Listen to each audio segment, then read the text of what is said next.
قارون کے خزانے کے مطابق آپ نے تاریخ، حکایات اور محاورے تو سنے ہوں گے۔ اللہ تعالیٰ نے قارون کا ذکر قرآن مجید میں عبرت کے طور پر استعمال کیا ہے۔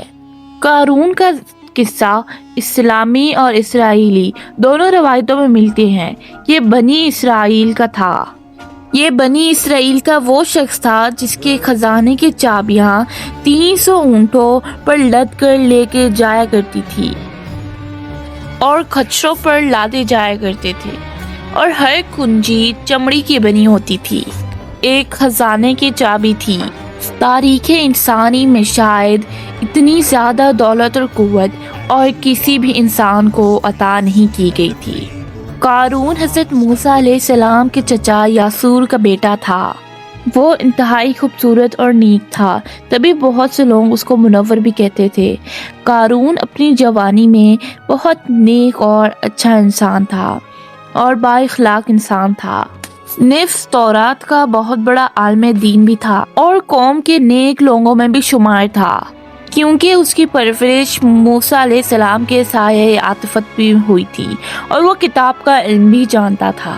وہ تورات کو بہت ہی خوبصورت انداز میں تلاوت کیا کرتا تھا، یہی وجہ تھی بہت سے لوگوں کو وہ بہت اچھا لگتا تھا۔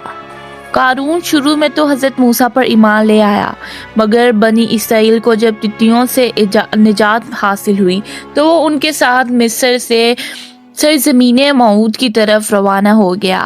وہاں جا کر اس کے حالات بدل گئے اور دیکھتے ہی دیکھتے وہ اپنی قوم کا سب سے امیر انسان بن گیا۔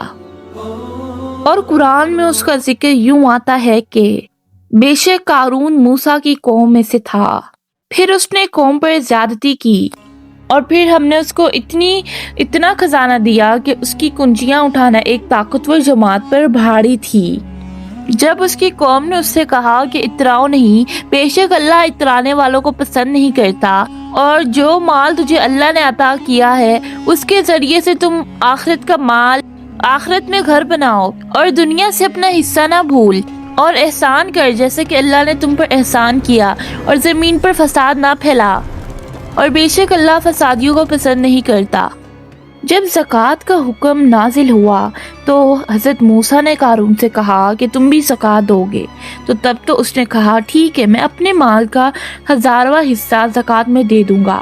مگر جب زکوٰۃ کی باری آئی تو اس نے جب اپنے مال کا حساب لگایا تو اس کا 1000واں حصہ بہت زیادہ مال بن رہا تھا۔ اس کے بعد اس نے بنی اسرائیل کے کچھ گروہ کو جمع کیا اور کہنے لگا کہ حضرت موسیٰ نے ہم سب کا مال مانگا ہے، اب وہ ہم سب ہمارا مال لینا چاہتا ہے، کیوں نہ ہم ایک فحاشی عورت لاؤ، اس سے حضرت موسیٰ پر الزام لگاؤ۔ اس کے بعد قارون اور وہ گروہ حضرت موسیٰ علیہ السلام کے پاس آئے اور ان سے کہنے لگے کہ اگر کوئی بندہ زنا کرے تو اس کا کیا گناہ ہے؟ تو حضرت موسیٰ نے فرمایا کہ اگر کوئی مرد زنا کرے، اگر اس کی بیوی ہو بھی تو بھی اس کو کوڑے مار کے سنسکار کر دیا جائے۔ اس کے بعد قارون نے کہا اگر آپ بھی اگر وہ ہو تو حضرت موسیٰ نے کہا کہ میرے لیے بھی یہی سزا ہوگی۔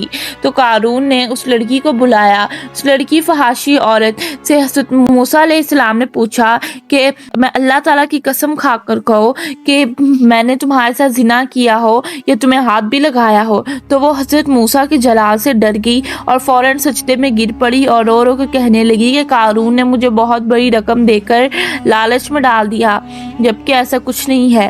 تو حضرت موسیٰ علیہ السلام فوراً سجدے میں گر پڑے اور اللہ تعالیٰ کا شکر ادا کیا اور قارون کے لیے بد دعا کی۔ تو فوراً اللہ تعالیٰ کی اذن سے حضرت موسیٰ علیہ السلام نے پوری زمین پھٹ گئی اور تمام قارون اور تمام اس کا گروہ زمین کے اندر آہستہ آہستہ دھنسنے لگا۔ اسی طرح قارون کا گھر، قارون کا خزانہ وغیرہ سب کچھ زمین میں آہستہ آہستہ دھنسنے لگا اور سارا زمین کے اندر دفن ہو گیا۔ اللہ تعالیٰ نے قارون کی دولت کو آج بھی بہت سے لوگوں کے لیے عبرت کا نشان بنا دیا ہے۔